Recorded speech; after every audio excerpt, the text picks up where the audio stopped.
বাঙালির বাংলা নববর্ষ মানে নতুন করে সূচনা, নতুন করে চলা, নতুন করে ভাবনা চিন্তা, এবং সেক্ষেত্রে বাঙালির একটা আবেগও জড়িয়ে রয়েছে। তাই ইসকন হরে কৃষ্ণ মন্দিরের পক্ষ থেকে 1432কে বিদায় জানিয়ে 1433কে তারা আগমন করেছেন হরিনাম সংকীর্তনের মধ্য দিয়ে।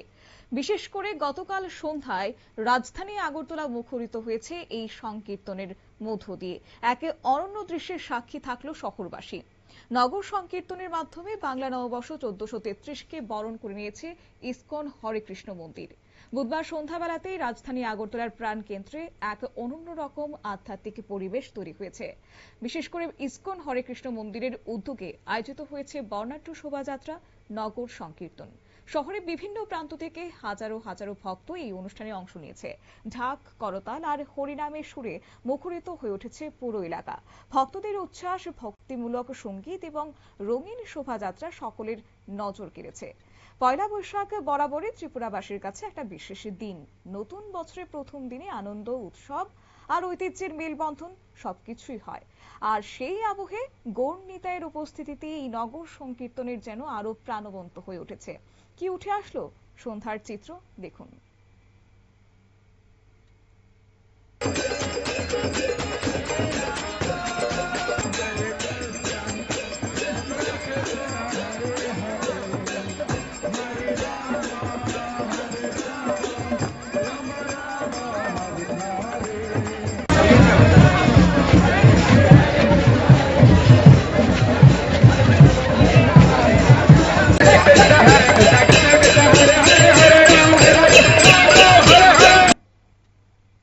আপনারা দেখলেন সেই চিত্র, অর্থাৎ নতুন বছরকে ভগবানের নাম স্মরণ করে শুরু করতে পারায় প্রত্যেকের মধ্যে একটা আনন্দের বার্তা বইয়ে দেয়। এই ধরনের আয়োজন শুধুমাত্র মানুষকে একই সঙ্গে ঐক্যতা বজায় রাখারও একটা দৃশ্য বটে।